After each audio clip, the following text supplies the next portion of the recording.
चलिए,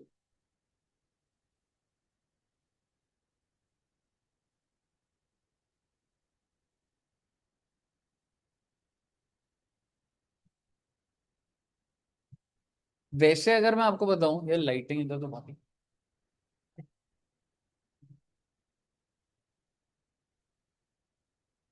ठीक है ना, बच्चे ये वाली लाइट ऑन कर दो।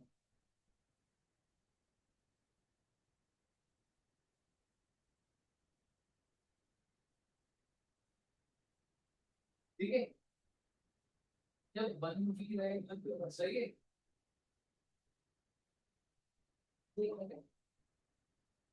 भाई यार, चेयर करा दो। ठीक है, तो अगर मैं आपको बोलूँ ना, जैसे मैं, आप बच्चों ने भी डेप्रिसिएशन पढ़ा हुआ है, ठीक है, तो अगर मैं बोलूँ ये एक स्टैंडर्ड कराता था, एक अकाउंटिंग स्टैंडर्ड होता है। कुछ आइडिया कौन सा स्टैंडर्ड होता है? हम्म एक होता है बच्चे, मतलब पहले के जमाने में अगर मैं आपको बोलूं, एक अकाउंटिंग स्टैंडर्ड 6 था। जैसे आपका कैश फ्लो होता है ना, कैश फ्लो स्टेटमेंट पढ़ा है ना, वो AS3 में होता था, अकाउंटिंग स्टैंडर्ड 3। ऐसे ICAI ने बनाए हुए हैं। लेकिन मुद्दे की बात ये है, आज के टाइम पर ये AS6 से हटकर ये कौन से स्टैंडर्ड में आ गया बच्चे? AS10। ओके, ठीक है सर। और सर ये होता क्या है, अगर हमें डेप्रिसिएशन की बात लिखो पहले थ्योरेटिकली, सो डेप्रिसिएशन इज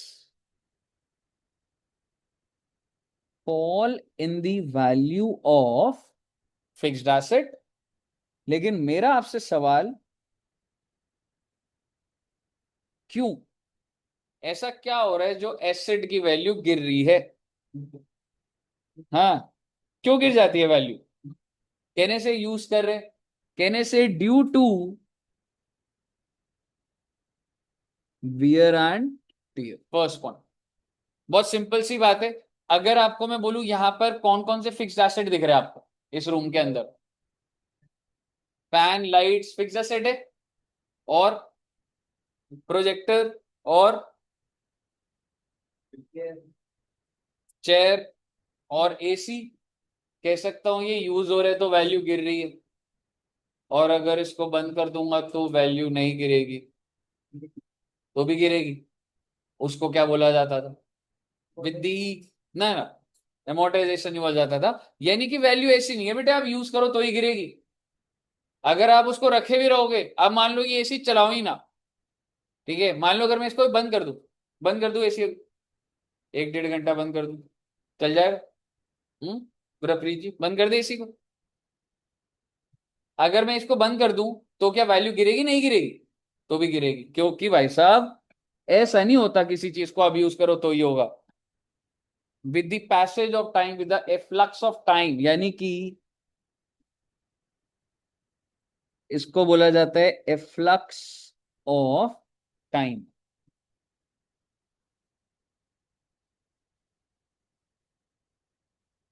भी वैल्यू क्या हो जाती है? गिर जाती। जैसे एक एग्जांपल लेते हैं, जैसे सपोज करो अगर बच्चे मैं ना आज ही एक कार परचेज करता हूं। ओके,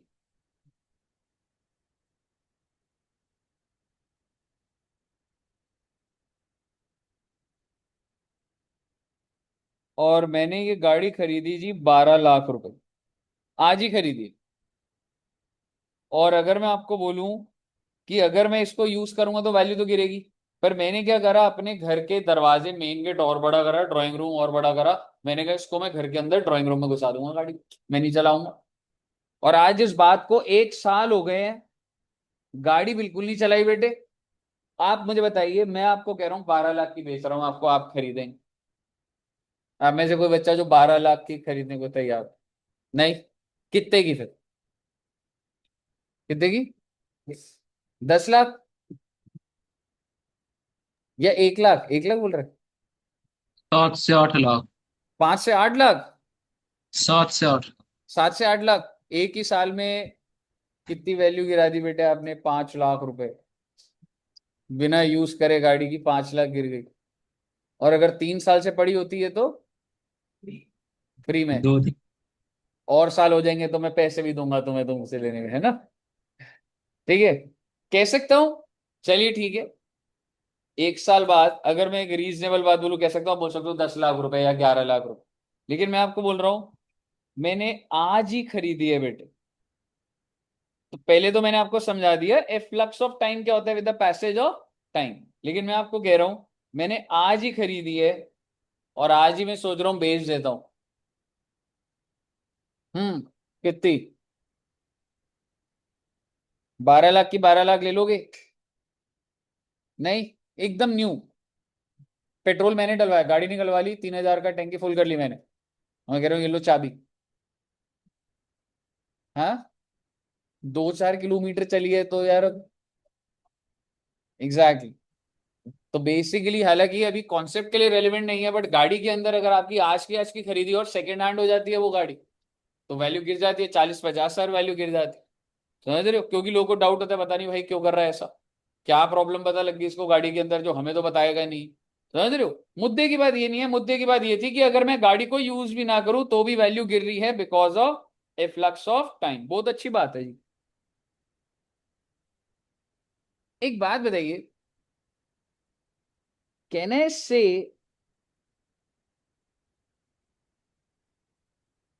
टेक्नोलॉजिकल चेंज भी एक बहुत बड़ा कारण बन गया वैल्यू गिरने का, है ना?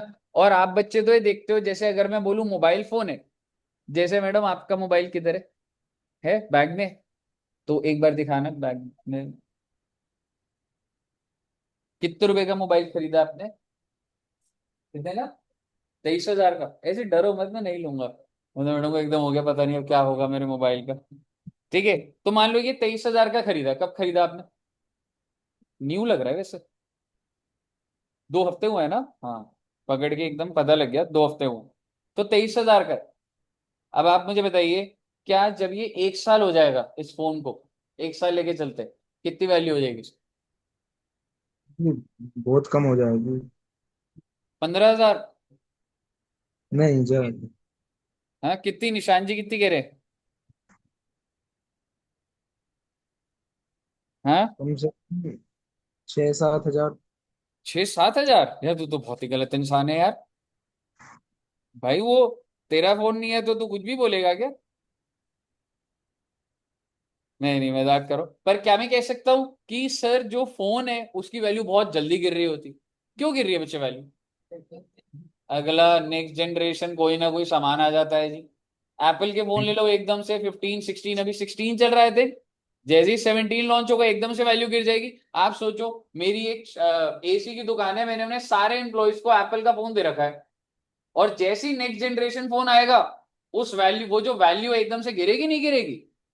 वो क्यों गिर रही है? बिकॉज ऑफ, कहने से, टेक्नोलॉजिकल चेंज। जितने भी आज के टाइम पे लैपटॉप कंप्यूटर्स है, बहुत जल्दी वैल्यू गिर रही है बच्चों। And what is the reason? Reason is technological change, कह सकता हूं। और सर एक और वर्ड होता है, दैट इज ऑब्सोलीन्स। सर ये ऑब्सोलीन्स क्या होता है? किसी चीज का बिल्कुल आउटडेट हो जाना। जैसे आज के टाइम पर अगर आप, मैं बोलूं आप टीवी परचेज करने जाओगे, तो क्या आपको ऐसे वाले टीवी दिखेंगे? या तो ऐसे वाले टीवी होते थे, देखे आपने? रेगुलेटर होता था, देखे? और घर के ऊपर छत पर एंटेना लगा होता था, है ना? और हमें केबल लगाना पड़ता था। अगर केबल होगा तो आएगा, और अगर केबल नहीं है तो। लेकिन बेटे जिसके घर केबल है उसकी तरफ एंटीना कर दो ना, केबल कैच करता था। ये ट्राई करे बच्चों ने? ऐसे होता था। तुम्हारे घर पे जैसे केबल नहीं था उस टाइम पर, ठीक है, तो क्या था, केबल नहीं होता, दूरदर्शन आता था। लेकिन केबल वाले चैनल, अगर जैसे साथ वाले घर के एंटीना लगा हुआ है, तो अपना एंटीना ऐसे घुमा के उसके एंटीना के वहां कर दो। इनफैक्ट एक चीज अभी याद आई, एंटीना से अगर आप एक तार उसके एंटीना पे कर देते थे तो भी क्लैरिटी आ जाती। लेकिन आप मुझे बताइए, आज के टाइम पे आप यहाँ पे जा रहे हो, ये इलेक्ट्रॉनिकल जो भी शॉप है, इलेक्ट्रिकल शॉप है, टीवी वॉशिंग मशीन, क्या ये वाले टीवी मिलेंगे आपको? कुछ चीजों का बिल्कुल ही बिल्कुल अगर ऑब्सोलीट हो जाता है, मार्केट से ही चला जाता है, तो भी आपकी उन चीजों की वैल्यू गिर जाती खत्म ही है, तो मेरे को राइट ऑफ करना पड़ेगा। मैं अपनी बैलेंस शीट में कह रहा हूँ मैंने टीवी 50,000 का लिया, मैं भाई साहब मार्केट में जाओ बेचो, कोई 1 रुपया नहीं दे रहा आपको, तो वैल्यू तो गिर गई ना आपकी। अजी बतेरी गिर जा। है दोस्त। बहुत कम गिर जा अजी। बहुत।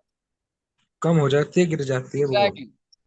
आपको एक चीज बताता हूँ, एक बार आपको ब्लूटूथ डिवाइसेस आते हैं, ठीक है, मेरे पास एक ना ब्लूटूथ डिवाइस था, अच्छा ब्लूटूथ था, जैसे वो प्रोट्रॉनिक्स करके सुना है बच्चों ने ना, प्रोट्रॉनिक्स का ब्लूटूथ डिवाइस आता है, मेरा उसका ना चार्जर खो गया, मतलब वो इतना सा डिवाइस था पर उसको चार्ज करना होता था, मेरा उसका चार्जर खो गया वो। और मैं 2-3 साल से यूज करता था, मतलब ऐसे ही पड़ा हुआ था घर में भी, ठीक है, मैं सोचा यूज करता हूँ, मेरे को वो चार्जर ही नहीं मिला कहीं पर। नेहरू प्लेस में देख लिया, 10 जगह देख लिया, अमेजोन क्रोमा, कहीं पे चार्जर ही नहीं मिला। और आप उसका क्या एग्जाम्पल ले रहे हो, मैं आपको ये दिखा रहा हूँ, ये आईपैड का मैं कवर नहीं चेंज कर पा रहा हूँ, मार्केट में कवर ही नहीं है, क्योंकि इसका ये जो पेंसिल लगा है ना, अब ये इस साइड है, अब जो नए वाले आ रहे हैं वो इस साइड है, समझ रहे हो, तो 2-3 साल हो गए इसको। अब इसका अगर मुझे कवर लेना है, ठीक है, ये कवर पूरा होता था, ये फट गया कवर, लेकिन मैं 2-3 बार ऑर्डर कर चुका हूँ, 1-2 बार नेहरू प्लेस जा चुका हूँ, कवर ही नहीं, तो ये ऑब्सोलीन ही तो हो रहा है, ठीक है। मेरे आईपैड का ऑब्सोलेंस नहीं हो रहा, पर इसके कवर का तो ऑब्सोलेंस हो गया, और बहुत ही जल्द बेटे अगर मान लो इस ये पेंसिल खराब हो गई, कुछ हो गया, तो बोलेंगे भाई साहब हम इसको ठीक ही नहीं करते अब तो।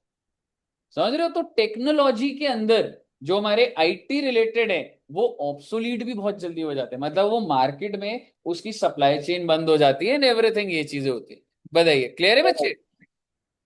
हैं? क्लियर है जी। मुद्दे की बात यो है भाई, मेरा आपसे सवाल, आज के टाइम पे ये जो फिक्स्ड असेट है ना, इसका नाम बदल गया है, इसका नाम हो गया है पीपीई। बता सकते पीपीई क्या होता है बच्चों। प्रॉपर्टी, प्लांट एंड इक्विपमेंट, ठीक है, पीपीई। और ये टेंजिबल है या इनटेंजिबल की बात कर रहा हूं, जब मैं डेप्रिसिएशन की बात कर रहा हूं, टेंजिबल की बात कर रहा हूं। क्यों सर, इनटेंजिबल, अच्छा, पीपीई दो तरीके के होते हैं, मुझे ऐसे लिखना चाहिए, प्रॉपर्टी प्लांट इक्विपमेंट है ना बच्चे, ये दो तरीके के होते हैं, टैंजिबल, इनटैंजिबल। टैंजिबल की वैल्यू अगर गिर गई तो उसको क्या बोला जाता है, पर अगर इनटैंजिबल की गिर गई जी, फिर क्या बोला जाएगा। Exactly, that's called amortisation. कल बकरा ईद है। ले दे के बात इतनी सी है, अगर वैल्यू गिर गई फिक्स्ड एसेट की तो उसको क्या बोला जाता है, डेप्रिसिएशन, और इनटेंजिबल है तो क्या बोला जाता है, एमोर्टाइजेशन। मुझे बताइए, मैडम का फोन था, क्या इसकी वैल्यू गिर रही है नहीं गिर रही, गिर रही है, उसको क्या बोला जाता है, डेप्रिसिएशन। पर अब मैं एक और वर्ड इंट्रोड्यूस कर रहा हूँ, आपके लिए रेलिवेंट नहीं है बट आपको समझ आना चाहिए।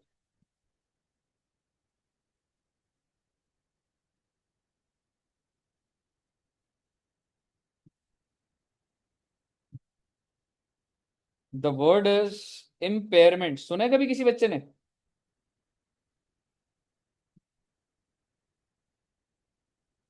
इम्पेयरमेंट ऑफ फिक्स्ड, इम्पेयरमेंट होता है एकदम से वैल्यू का गिर जाना, डेप्रिसिएशन क्या होता है, सिस्टमैटिक रिडक्शन इन। आपने ये मैडम मोबाइल खरीदा कितने का, 23,000 का, मैडम को लग रहा है 5 साल चल जाएगा, तो मैडम को लग रहा है 4-5 हजार ही तो वैल्यू गिर रही है हर साल, यही है ना कहानी। एसी मान लो 40,000 का है, अगर मैं आपको बोलूं 10 साल चलेगा ये, तो मैनेजमेंट ने क्या सोचा, इसकी लाइफ है 10 साल, तो हर साल कितने रुपए की वैल्यू गिरेगी, 4-4 हजार, यही तो सोच रहे हैं दिमाग में, ऐसी तो सोचते। But what do you mean by impairment, impairment एकदम से वैल्यू, अब बताओ इस एसेट की एकदम से वैल्यू कैसे गिर सकती, नई टेक्नोलॉजी, लेकिन अगर मैं इधर से अगर ये फोन को गिरा दूं तो इम्पेयरमेंट हो जाएगा, वैल्यू गिर जाएगी। आप देखना चाहते प्रैक्टिकल एग्जाम? पीछे बच्चे कह रहे हैं हाँ से। ठीक है, जैसे मान लो पीछे हर्षित जी बैठे, तो कैच कर लेता है ना, कर लेता है ना? तो अगर मैं ऐसे फोन दूं, हो सकता है इम्पेयर हो, अगर पकड़ ली तो नहीं होगी, और हो सकता है इम्पेयर हो सकता है ना। ठीक है मैडम ने देखो इतने गुस्से से देखा है ना अभी, तेरी इम्पेयरमेंट लग रही है मुझे तो आज। ठीक है, तो अगर मैं ये इसकी वैल्यू एकदम से गिरनी है, तो कैसे गिर सकते हैं? अगर एकदम से गिर जाए, ठीक है, एकदम से ऐसा हो सकता है ना, इसे इधर रखा हुआ एक गिर जाए। अच्छा, अगर मैं गाड़ी की बात करूं, गाड़ी चला रहे हो आप, एक्टिवा चलाते हैं कोई? एक्टिवा आप चलाते हो? एक्टिवा में आपके कितने गियर है एक्टिवा में? दो गियर है।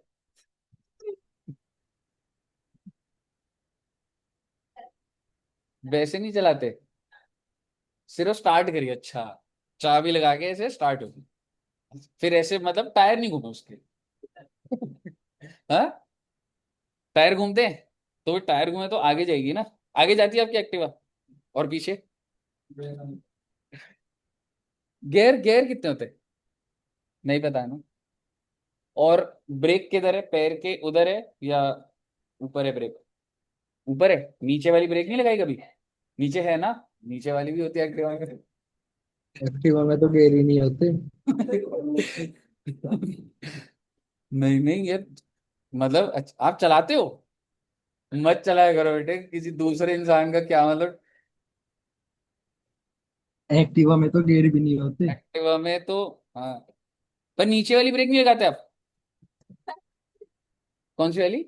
पैर वाली लगाई है ना, तो तुम्हारी एक्टिवा में नहीं होगी पैर वाली ब्रेक।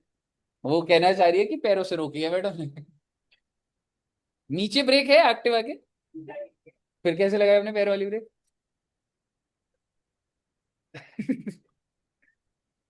अच्छा, और गियर कितने हैं?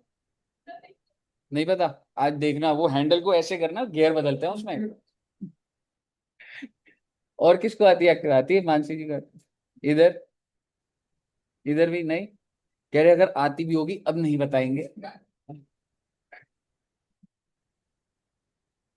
अच्छा, आपके एक्टिवा में गियर है, ब्रेक नीचे है, कस्टमाइज्ड है एक्टिवा इनकी। वो समझा नहीं पा रही बस। स्टेपनी है, स्टेपनी। फिर क्या ही बोलूं, हेल्प ले लो। भाई बता दो, स्टेपनी है या नहीं? स्टेपनी होता है टायर। तो, तो है, इनके पास एक्टिवा है। एक्स्ट्रा टायर है, एक्स्ट्रा टायर, अगर पंचर हो जाए टायर बदल के लगा दिए। अरे माफ कर दो। पर वैसे जनरली पूछ रहा हूँ, चलाते हो आप? अच्छा, सीख लिए? स्टार्ट, अच्छा, सीखोगे। पहले आप ना थ्योरेटिकली भी सीखो, प्रैक्टिकली नहीं। कौन सिखा रहा है आप? पापा सिखा रहे? आज पापा बोलना, पापा पहले बता दो गियर ब्रेक किधर है। अच्छा हाँ, ये तो है, पापा ने सिखाया एक दो दिन। अच्छा, तब ये हाल है। छुट्टी वाले, अच्छा, फिर आप एक्टिवा पे आओगे इंस्टीट्यूट, है ना? वाह रे सही वाह, है। किस्मत। आप बता देना, उस जगह पे गाड़ी नहीं लगाऊंगा मैं।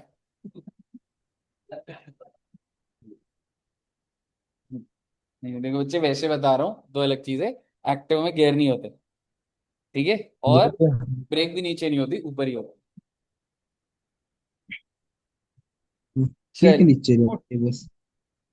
एनीवेज, तो क्या मैं कह सकता हूं इम्पेयरमेंट क्या होता है? एकदम से वैल्यू के गिर जाना, दैट इज इम्पेयरमेंट। लेकिन हम लोग, अच्छा सर, इम्पेयरमेंट जब आप बड़े हो जाओगे ना, तब पढ़ोगे, वो AS 28 में होता। इम्पेयरमेंट, डेप्रिसिएशन अलग होता है। डेप्रिसिएशन होता है planned reduction in the value. मुझे पता है कि मेरे पास एक चीज है, हाँ भाई 10-10 हजार करके गिर रही है, पता है मुझे, तो क्या नहीं बात, लेकिन अगर एकदम से डिस्ट्रॉय हो जाए तो इम्पेयरमेंट।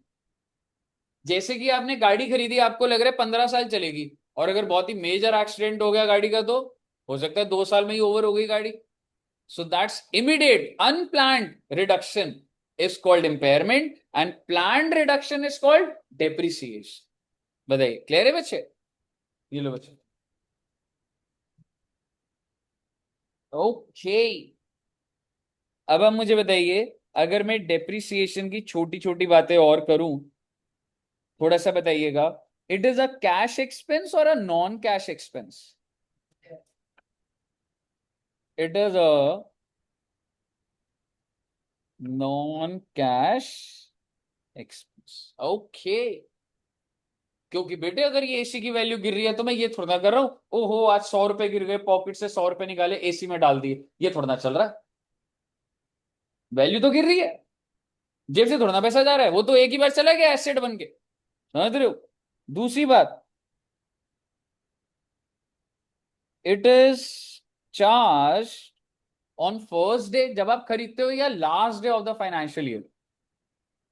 डेप्रिसिएशन ने थोड़ा स्कूल में करा होगा ना, जिस दिन एसेट खरीदा उसी दिन वैल्यू गिरा दूं, या इसकी एंट्री बाद में डलती थी? कब डलती थी? Last day. ठीक है, it is charge on last day of financial year. Okay, and it is charge to trading PNL, या कहां जाता था? कौन सी स्टेटमेंट में जाता था, ट्रेडिंग में या पीएनएल में, किधर? Exactly, it is charge to PNL. Why? Because इसको इनडायरेक्ट एक्सपेंस माना जाता है. ओके, और क्या बात होगी सर इसमें?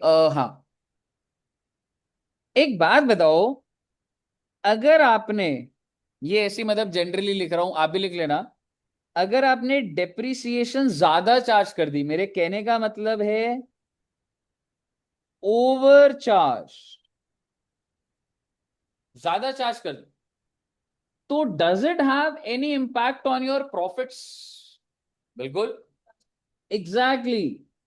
आपके प्रॉफिट्स क्या आ जाएंगे बच्चे? कम आ जाएंगे. और डेप्रिसिएशन ज्यादा चार्ज करने से आपके फिक्स्ड एसेट की वैल्यू भी क्या आ जाएगी? एग्जैक्टली exactly, क्योंकि भाई फालतू की ज्यादा वैल्यू दिखा रहे हो, एसेट भी कम हो रहा है, खर्चा भी दिखा रहे हो, प्रॉफिट भी गिर रहा है. और अगर भैया तुमने डेप्रिसिएशन कम चार्ज करी तो प्रॉफिट्स क्या आ जाएंगे और फिक्स्ड एसेट भी क्या हो जाएगा? तो charging a correct depreciation very important. अगर आपका डेप्रिसिएशन करेक्ट नहीं, तो आपका पीएनएल भी खराब है और आपकी बैलेंस शीट में भी गलती चल. समझ रहे हो? तो लेस करने को मैं क्या बोल रहा हूं, it is under charge. Okay, कहिए साहब जी, ऑल क्लियर है?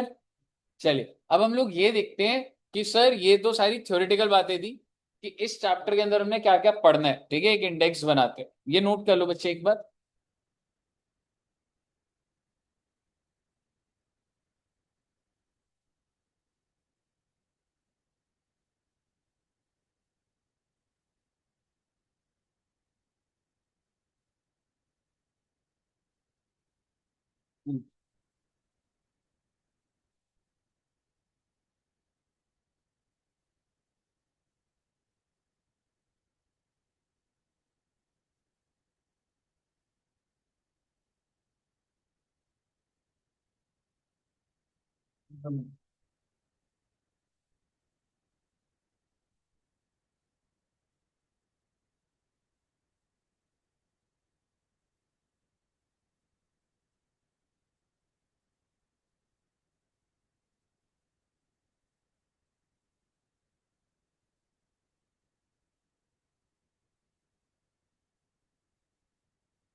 चलिए, अब एक बार देखते हैं.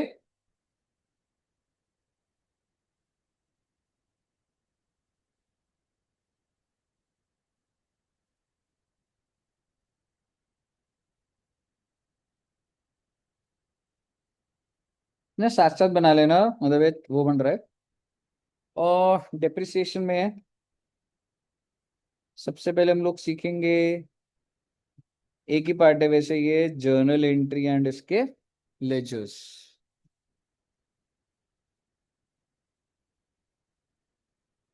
ओके। और ये भी ना,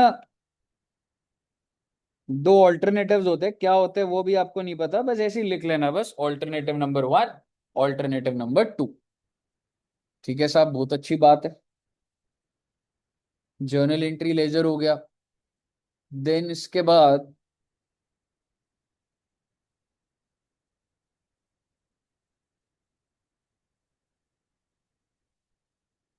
अगर मेथड्स ऑफ डेप्रिसिएशन होता था, याद है कितने करे आपने स्कूल में? दो मेथड, कौन कौन से? SLM and WDV। अभी थोड़े से और भी आएंगे इसमें, ठीक है, वो देखेंगे। Then you have sale of fixed asset, मतलब जब आप इसको बेचेंगे तो प्रॉफिट या लॉस क्या एंट्री चलेंगी, हालांकि वो जर्नल एंट्री में हो जाता है, बस एक फिर भी लिख दिया जाता है। Then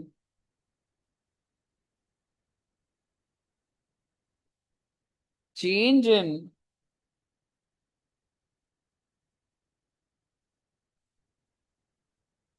method of depreciation, sale of fixed asset, ठीक है। Then change in method of depreciation, SV लिख देना, सैल्वेज वैल्यू होता है, आपको याद हो जाएगा सारा, अभी शॉर्ट में लिख देना सैल्वेज वैल्यू या लाइफ ऑफ फिक्स्ड एसेट, ऐसे करके आप लिख दीजिएगा। बहुत अच्छी बात है sir. Then you have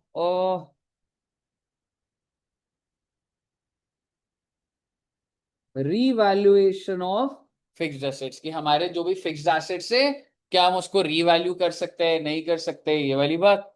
and last, वैसे तो हो जाता है खत्म, बस इसके बाद मिसलेनियस में, हाँ एसेट डिस्पोजल लिख देते हैं, वो भी इंपॉर्टेंट ही है मिसलेनियस।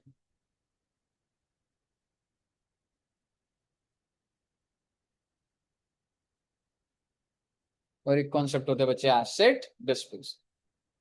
ओके। तो जब हम ये सारी बातें कर लेंगे तो हमारा सारा का सारा चैप्टर ओवर हो जाएगा बच्चे, और देखते हैं। ठीक है, तो आइए सबसे पहले एक एग्जाम्पल लिखते हैं और जर्नल एंट्री सीखते हैं। ठीक है साहब, एग्जाम्पल नंबर 1।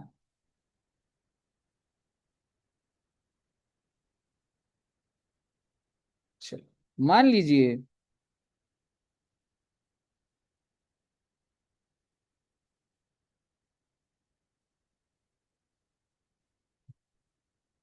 बहुत ही एग्जाम्पल और वैल्यूज के एंगल से बहुत इजी वाला बनाऊंगा, सो दैट आपको कॉन्सेप्ट समझ आए। तो मिस्टर ए ने फिक्स्ड एसेट कितने का परचेज करा है? 1 लाख का। ऐसे ही पूछ रहा हूँ, जर्नल एंट्री बता सकते हो? हाँ, फिक्स्ड एसेट है, फिक्स्ड एसेट टू कैश, और उधारी पे है तो क्रेडिटर्स वर्ड यूज नहीं होता, क्रेडिटर्स हमेशा गुड्स के लिए होता है बेटा, समझ रहे हो? अब मुझे एक बात बताइए, ये आपके लिए गुड्स है या फिक्स्ड एसेट है? You are not a dealer in this. Goods के लिए आप क्रेडिटर वर्ड यूज करते हो, लेकिन अगर सर अच्छा ये गुड्स नहीं है तो क्या लिख दें सर उधारी पे? तो फिक्स्ड एसेट टू वेंडर, नाम नहीं दिया हुआ तो ही तो वेंडर लिख दो, पार्टी अकाउंट लिखो, क्रेडिटर मत लिखो, समझ रहे हो? वो लिखवा दूंगा मैं आपको। बहुत अच्छी बात है सर, कब खरीदा? 1/4/18। ओके।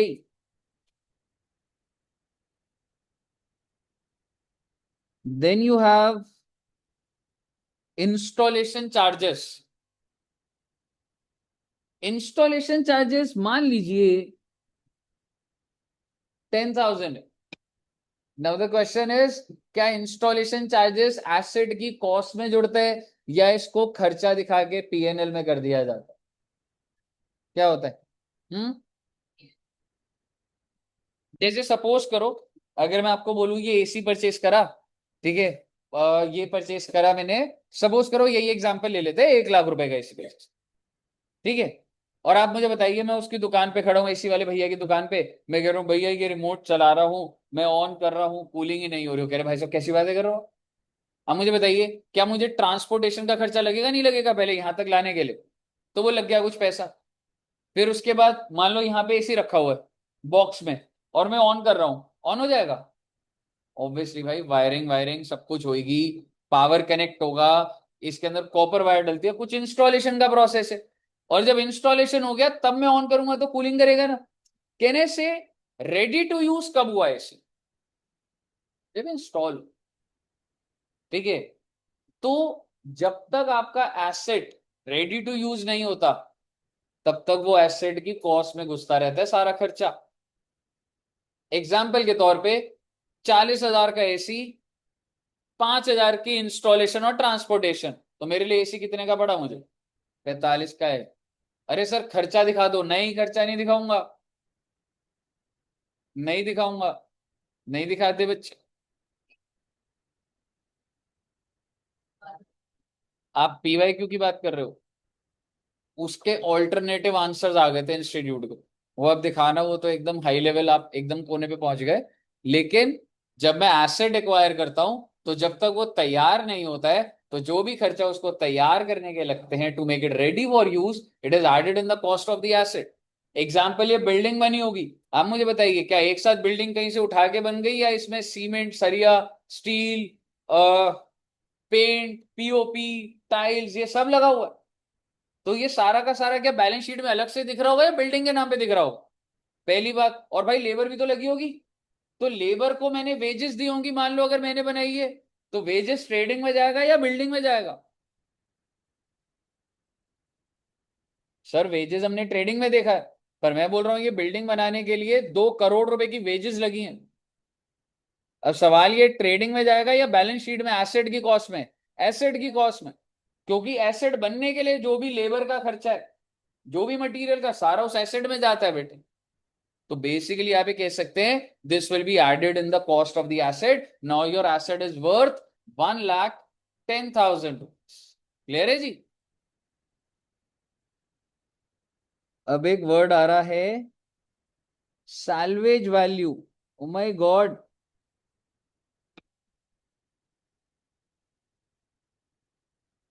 बिल्कुल।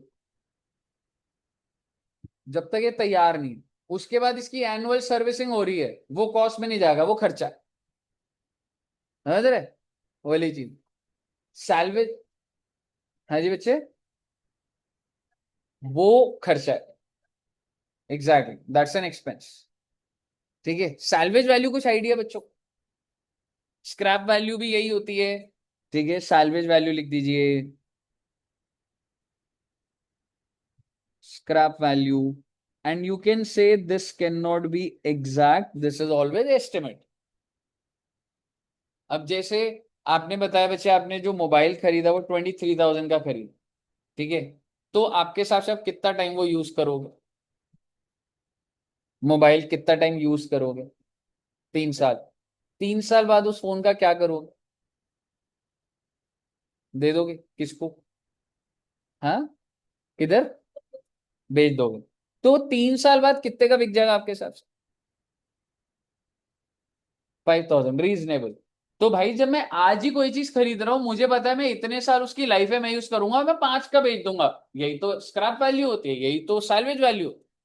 आपने गाड़ी खरीदी 10 लाख की, मुझे लग रहा है भाई चलाऊंगा, मुझे नहीं पता कब बेचूंगा, लेकिन इंडिया के हिसाब से, अगर मैं दिल्ली के हिसाब से बोलूं, what is the life of a car these days? 10 साल डीजल की है, 15 साल पेट्रोल की। तो आपको क्या लग रहा है, आपकी गाड़ी 30 lakhs की है, 15 साल बाद तो कोई वैल्यू नहीं है उसकी।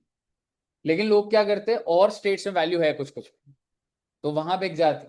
बट अभी मान के चलते 15 साल है, ठीक है, तो मुझे क्या लगेगा, मान लो 15 साल है, मैंने कहा मैं 60 लाख की गाड़ी खरीदी, मैं अगर 10 साल यूज करूंगा और बेच दूंगा, तो जितने की मैं बेचने की बात कर रहा हूँ वो क्या हो जाता है मेरा salvage value.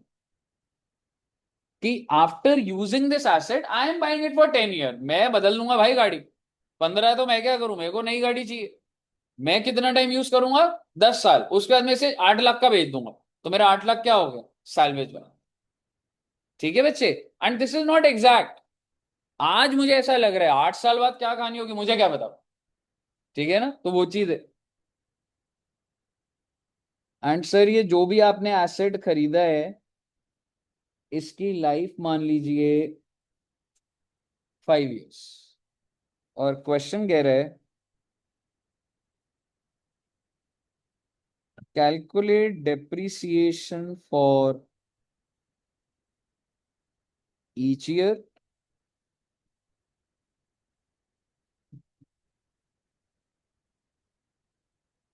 And pass journal. मैं आपको पहले लॉजिक वो देना चाहूंगा कि सर डेप्रिसिएशन कैसे निकलती है, पहले वो देखता हूं।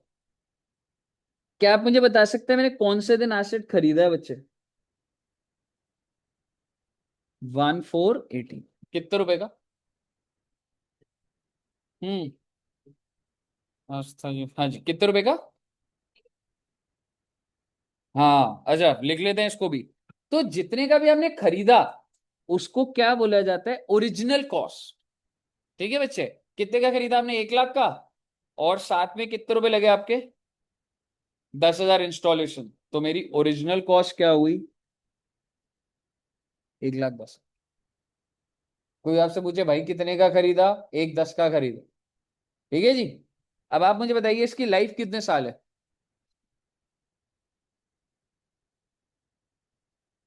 तो 1 साल खत्म होगा 31 मार्च 19, 31 मार्च 20, 31 मार्च 21, 22, 31 मार्च 20।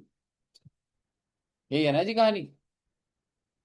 मैं आपको बड़ी सिंपल सी बात बोलूंगा ये क्वेश्चन को हटा के। तुमने एक एसेट खरीदा 100 रुपए का, उसकी लाइफ है 5 साल, तो पर ईयर डेप्रिसिएशन कितनी है? 20 रुपए। ये रिमोट है 100 रुपए का, 5 साल चलेगा, कितनी डेप्रिसिएशन? 20 रुपए। और अगर मैं बोलूं ये रिमोट है 100 का, 4 साल चलेगा, 25। तो टेक्निकली आप क्या कर रहे हो? आप एसेट की कॉस्ट को उसकी लाइफ में ही तो बिछा रहे हो, और क्या कर रहे हो? जब मैंने बोला 4 साल, आपने उसको 4 से डिवाइड कर दिया। जब मैं बोल रहा हूं 5 साल, आपने 100 को 5 में बांट दिया उसको। तो मैं भी तो यही कह रहा हूं। आपका एसेट कितने का है? 1,10। ध्यान से सुनिए जरा, अभी लिखिएगा नहीं। 1,10 कितने साल है इसकी लाइफ? 5। कितना आ जाएगा? 22,000। लेकिन ये करेक्ट आंसर नहीं है। आपके दिमाग में चल रहा है अरे भाई 1,10 गए तो हैं, वो तो मैं मानता हूं, लेकिन कुछ पैसा आ भी तो जाएगा। Exactly exactly। क्या मुझे ये उम्मीद नहीं है कि 30,000 वापस आ जाएगा? अभी नहीं आया। मैं दुकान गया, मैंने 1,10 का ही एसेट खरीदा, कहीं आप सोचो मैं उससे पैसे लेकर आ गया, और नहीं। 1,10 का एसेट, मुझे ऐसा लगता है 30,000 I would be able to recover in future. तो मेरे लिए कॉस्ट कितनी हुई बेटा? 80,000। आप समझ रहे हो मैंने माइनस क्यों करा है? 1,10/5 तो समझ आता है आपको, कॉस्ट जब पर जो पैसा वापस आ जाएगा मैं उसको कॉस्ट नहीं बोल रहा हूं अभी। तो मैंने -30 कर दिया, और आप मुझे बता दीजिए कितना आ जाएगा आंसर? सॉरी, 80,000 डिवाइडेड बाय 5, कितना आ जाएगा बेटा? 16,000। मुझे बताइए कोई दिक्कत? मैं आपको इसका बड़ा प्रैक्टिकल एग्जांपल देता हूं। आप में से किसी बच्चे के पास रॉयल एनफील्ड है? सब बच्चों को पता है रॉयल एनफील्ड क्या हो? मैडम आपको पता है? हाँ, पता है रॉयल एनफील्ड में कितने गेयर्स होते हैं? Royal Enfield is a bike, कितने रुपए की? आजकल 2.5 लाख तक की चली गई है। पर मैं आपको बताता हूँ, मैंने जब फर्स्ट बाइक ली थी रॉयल एनफील्ड जो ली थी, घर में दिलाई थी ऑब्वियसली, तब मैं स्टूडेंट था। तो एक आती है 350 क्लासिक, ये पता है कुछ बच्चों को? ठीक है, मानसी जी को पता है? पता है? आयुषी जी, इधर आप, इधर नीति जी, इधर। नहीं पता? बॉयज से पूछने का फायदा है, उनको पता होगा मतलब है। मैं चाहता हूँ आप कुछ इनपुट दो, मतलब इसमें ना क्या मतलब होता है 350 क्लासिक का, कुछ आइडिया? हाँ, वैल्यू 350 रुपए। हाँ, ये ना इंजन की पावर होती है बच्चे, इसको क्या बोला जाता है? सीसी। समझ रहे हो? देखो तुम्हारी मोटर वाली भी कितनी नॉलेज बढ़ा दी मैंने। है ना, एक्टिवा के आपके क्लियर कर दिए काफी डाउट। ठीक है, 350 सीसी, तो ये पावरफुल मानी जाती है। ठीक है, तो ये जब मैंने ली थी ना, उस टाइम पे 1,25,000, अब मैंने निकाल दी, समझ रहे। अब मैंने 650 ली है सुपर मीटियोर। ठीक है, अब आप मुझे एक चीज बताइए, 1,25,000 की दी, और मेरे को ना घर में ऑब्वियसली, आपको क्या लग रहा है अगर मैंने घर में मतलब थोड़ा जिद्दी करी थी, बट कुछ रीजन था, मतलब काफी ड्यू था, कभी बाइक नहीं मिली थी तो, पर बाकी रिलेटिव्स क्या बोल रहे होंगे कि पेरेंट्स का खर्चा करा दिया, कि नहीं नहीं बहुत अच्छा करा, खर्चा करा। ठीक है, तो यही था पूरे, जिसको भी बोलो मतलब कहीं पे भी कि बाइक, एक होता है ना शौक, आप छोटे होते हो बाइक दिखाओ, पर हर कोई कहता था फालतू का पेरेंट्स का खर्चा करा दिया। सर बार बार वीडियो रुक रुक कर चल रही है। वीडियो रुक रुक के चल रही है, बाकी बच्चों का तो यार आई थिंक सही आ रही होगी।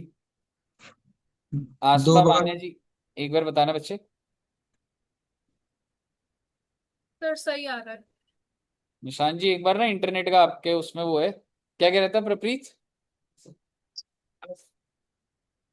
भाई? भाई बर्थडे का हो गया भाई, एक बर्थडे हो गया, 6 6 मंथ्स का होता है, first 6 months one party, next 6 months one party. अरे नहीं यार, मेरा भी तो अगस्त में आ रहा है। नहीं, ये गलत लॉजिक लगा दिया मैंने। तो यार मैं तो अभी 650 ले ली, तो मेरा तो खर्चा हो गया ना, मेरे पास तो और है ही नहीं है। अभी लिए कल, नहीं, हो गया 1.5 साल, हो गए 1.5 2 साल हो गए। ठीक है, अजय एक चीज बताओ, 1,25,000 की और सबने बोला था बहुत खर्चा हो गया, और अब मैं आपको बताता हूँ मैंने कब ली थी ना बच्चे, अराउंड 2011 ली होगी शायद से। ठीक है, तब आप सभी बच्चे शायद से फोर्थ फिफ्थ क्लास में होंगे, 2011 में। कौन सा ईयर ऑफ बर्थ है आप बच्चों का?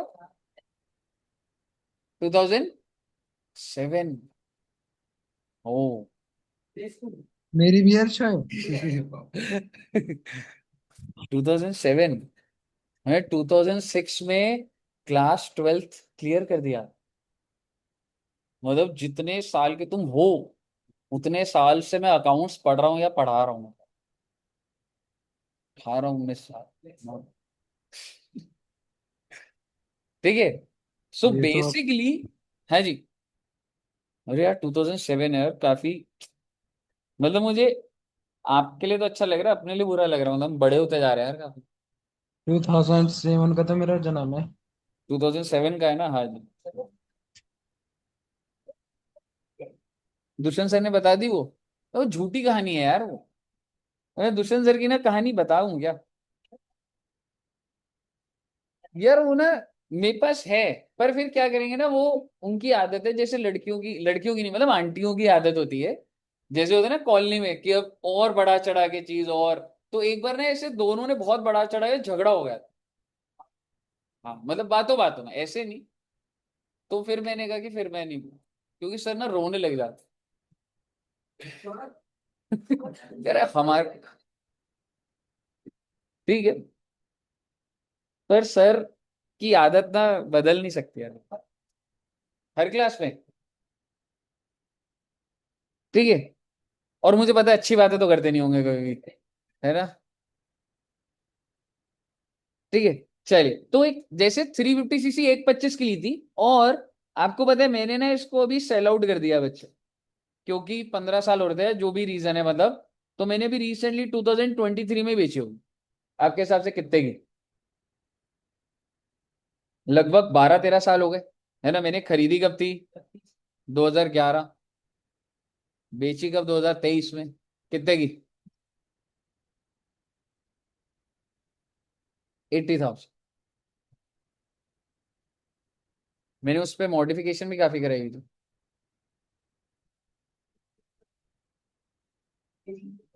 हाँ, पर अच्छी वैल्यू मेरे को मिल गई, रीजन, और मैंने कहीं पे बेचने का ट्राई भी नहीं करा, मतलब हम लोग के इधर ही जो कोई थे, उनको रिलेटिव को बिहार ले जानी थी, बिहार में कोई वैलिडिटी थी नहीं। ठीक है, तो उसने मेरे को मतलब ये 60 में तो आराम से बिक रही थी, बट मेरे को था अगर मतलब इतनी कम है तो मैं ऐसे ही यूज कर लूंगा, मतलब वो वही नहीं था।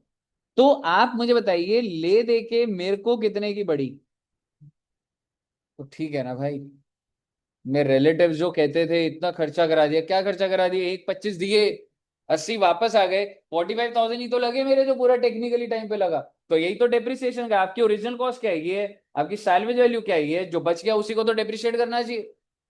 तो कोई महंगी, because royal Enfield enjoy this premium. और बाइक्स की वैल्यू गिर जाती है पर रॉयल एनफील्ड की वैल्यू नहीं गिरती है, यही रीजन है। तो बेसिकली मैंने आपको यही चीज तो इसमें भी बताई है बच्चे। मैं बस आपका सैल्वेज वैल्यू आपके दिमाग में डालना चाहता था। आप मुझे बताइए, 1,10,000 माइनस कितना था हमारा सैल्वेज वैल्यू उसमें,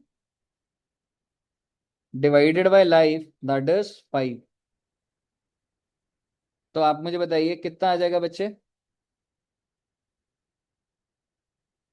पर आनम। और बड़े ध्यान से देखिएगा, इसका मतलब पहले साल कितनी वैल्यू गिरेगी, 16,000। दूसरे साल, क्योंकि ये एसएल है, मैंने लाइफ से डिवाइड कर दिया ना, रेट दिया होता, डब्ल्यूडीवी होता तो होता। तो 16 गिरेगी। आप मुझे बताइए, जब 5 साल खत्म हो जाएंगे तो इसकी वैल्यू कितनी है। तुमने खरीदी कितने की थी, 1,10, और 16 करके भाई साहब 80,000 गिर गई वैल्यू। कितने रुपए रह गई, 30,000। इसका मतलब जब साल खत्म हो जाएंगे तो आपकी बुक वैल्यू बैलेंस शीट में कितने रुपए आ रही होगी बेटा, 30,000। और ये कोई रॉकेट साइंस नहीं है, तुमने खुद ही तो 30,000 बचा के चले थे तुम। अभी मैं अकाउंट्स के अंदर तो घुसा भी नहीं हूं मैं तो ये कह रहा हूं 1,10 का एसेट 16 कटेगा तो एंड में तो 30 का ही बचेगा। और 30 क्या थी मेरी, मैंने खुद ही तो साइड करी थी। मुझे बता दो, अगर सैल्वेज वैल्यू 0 होती तो मैं 1,10 को डिवाइडेड बाय 5 करता, फिर कितना आता, 22,000। और 22,000 जब 5 साल करता तो 1,10 होती, तो वैल्यू तो एंड में 0 आ जाती ना। सो इसमें कोई ये थोड़ा है, कोई हमारे पास कंट्रोल होना चाहिए वैल्यूज का भी। कंपनीज को पहले से पता होता है कि मैं आगे के सालों में क्या करूंगी इस एसेट के साथ। मुझे बताइए, क्लियर है बच्चे यहां तक। अब मेरे को आपको इसकी सिर्फ जर्नल एंट्रीज बतानी है, एक बार आप इसको नोट कर लो, और फिर हम जर्नल एंट्रीज डालेंगे बच्चे।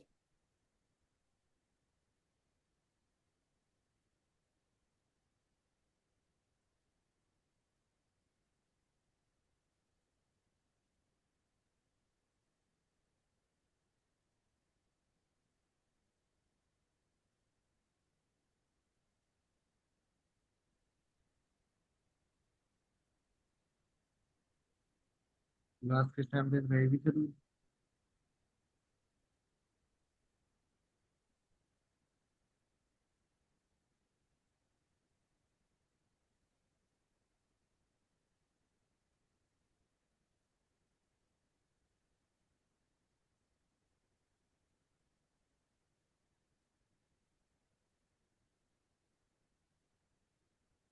लास्ट किस टाइम तक रहेगी फिर ये? बस दोस्त 5-10 मिनट एक एक वे वाला एंट्री करेंगे। ठीक है सर। चलिए, ये वाला नोट कर लिया बच्चों ने। अब अगर मैं आपको बोलूं, आइए अब जर्नल एंट्रीज पे चलता हूं। Can you tell me first entry कौन से दिन डालूंगा बच्चों। एग्जैक्टली, 1 अप्रैल 18। क्या बता सकते हैं क्या एंट्री डलेगी, फिक्स्ड एसेट टू बैंक कितने रुपए, 1,10,000। और अगर आपने उधारी पे लिया होता तो, एग्जैक्टली, क्रेडिटर मत लिखना बस, है ना, उसका नाम दिया है, नाम लिख लो, या फिर वेंडर। ठीक है बच्चे, ओके। अब आप मुझे बताइए, बहुत अच्छी बात है, मैंने एसेट परचेज कर लिया। अब आप मुझे बताइए, डेप्रिसिएशन आज ही लगाऊं 1 अप्रैल या last day. Obviously last, depreciation charge on the last. So that's 31 मार्च 19। क्या एंट्री होगी बच्चे, डेप्रिसिएशन एक खर्चा होता है, मैंने डेबिट कर दिया, एग्जैक्टली, टू फिक्स्ड एसेट कितने रुपए, 16,000। Because depreciation being an expense, debited, an asset की वैल्यू कम हो गई, एसेट को क्रेडिट कर दिया। इसके बाद एक एंट्री और होती है वैसे, हाँ, डेप्रिसिएशन को हम ट्रांसफर कर देते हैं किधर, पीएनएल में। तो आप देखिए ना, PNL 2 डेप्रिसिएशन 16,000 और आप मुझे बता दीजिए, ऐसे ही पूछता हूं, क्या मैं कह सकता हूं पहला साल डन है? तो आप जब इस दिन की बैलेंस शीट बनाओगे, बैलेंस शीट तो हर साल बनती है, तो साल के एंड की बैलेंस शीट बनाओगे, आपका फिक्स्ड एसेट कितने का दिखेगा? हाँ, बैलेंस शीट बनती है ना ऐसे। फिक्स्ड एसेट आपने पहले रिकॉर्ड कितने का करा होगा? 110, उसमें से माइनस कितना हो जाएगा? तो 94 हुआ ना जी। तो समझ आ रही है ना बात, यही चीज तो कम होती जाएगी। 94 से 16 और कम होगा, 16 और कम होगा, 16 और कम होगा, 16 और, तभी तो 30,000 पे पहुंच जाएगा। बताइए, क्लियर है? आगे के 4 साल की एंट्री डाल दीजिए साहब जी। 18-19 मैंने डाली है, 19-20, 20-21, 5 साल की डाल दीजिए, फिर एसेट को बेच देंगे, सेल की एंट्री भी देख लेंगे कुछ।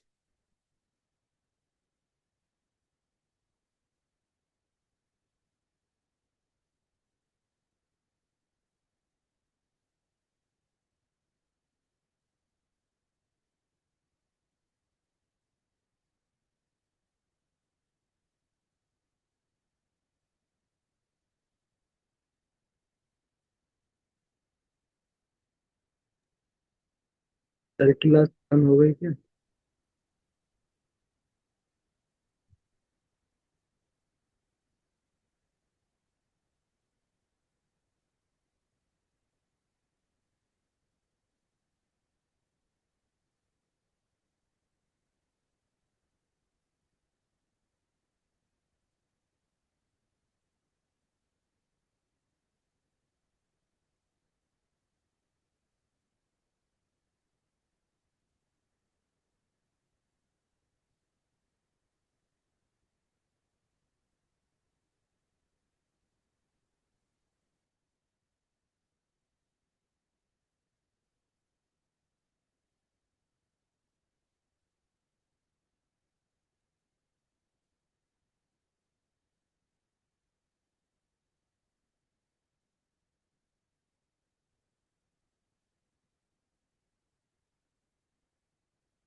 पहली एंट्री, 3-3 एंट्री डल गई ना हर बार। अब आप मुझे बताइए, अगर मैं आपको बोलूं कि लास्ट डे, मतलब जो भी अब आपने एंट्रीज डाल दी, अगर मैं आपको बोलूं सेल वैल्यू, चलो ऊपर ही लिख लेते हैं, क्वेश्चन में लिख लेते हैं। अब बस यहाँ पे लिख दीजिएगा सेल प्राइस 28,000, मैंने बेच दिया भाई एसेट को, 5 साल यूज करा। सर जरूरी थोड़ा ना है जो सैल्वेज वैल्यू हो उतने का ही बिकेगा, हो सकता है ज्यादा का भी बिके या कम का भी बिके। So sale price is 28,000। So can you tell me कि मैं क्या एंट्री डालूं बच्चे? बैंक में कितना? 28,000। एक बार फिक्स्ड एसेट कितने से खत्म करूंगा? Exactly, that's the book value. हाँ, और लॉस क्या कर दूंगा, डेबिट कर दूंगा 2,000। और आप लॉस बोल लो इसको या आप PNL बोल लो, जो मर्जी बोल लो। Loss on sale of fixed asset, और फिर लॉस को ही हम कहाँ ट्रांसफर कर देते हैं टेक्निकली, पीएनएल। बताइए, क्लियर है बच्चे? एंड अगर मैं आपको बोलूं कि सर मेरा तो सेल प्राइस 38,000 था, तो अब बैंक में कितना है बच्चे? ओके, फिक्स्ड एसेट कितना? भाई साहब बुक वैल्यू तो उतने से बाहर करोगे, 30 का एसेट है, 30 से बाहर जाएगा, और जो प्रॉफिट हो गया वो पीएनएल क्रेडिट हो जाएगा, बिकॉज आपके जो भी प्रॉफिट होते हैं वो क्रेडिट हो जाते हैं, जो लॉस होते हैं वो डेबिट हो जाते हैं। कहिए साहब जी, क्या आपको बेसिक लेवल की एंट्रीज क्लियर है? धीरे धीरे ही चलाएंगे बेटे मेरे हिसाब से अभी, है ना, यहां तक कर लो।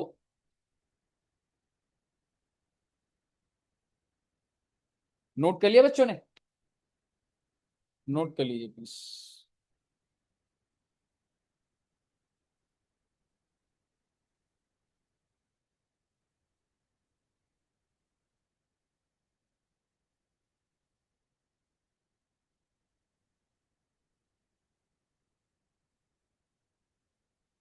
All clear till here?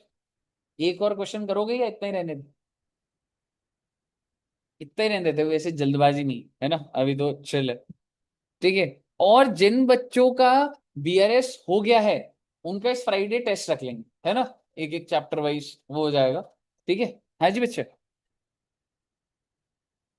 और मैं गोल वही लगा था। कौन सा? मैं बीआरएस का पूरा प्लेलिस्ट भेज दूँ। आपका कौन सा बच रहा है, लास्ट क्लास वाला? हाँ वो आज ही डल जाएगा। नंबर मतलब? हाँ हाँ, मैं मिंकी मैम को भेज दूंगा, आप मेरा नंबर ले लेना, मेरे को मैसेज कर देना चाहे, और यूट्यूब पे आपको प्लेलिस्ट का पूरा मैं लिंक ही दे दूंगा बीआरएस का। ठीक है बच्चे? आज ना 9-10 बजे तक डल जाएगा, 9-10 बजे तक आपका। ठीक है। चलिए तो इतना रखते हैं बच्चे, और नेक्स्ट क्लास में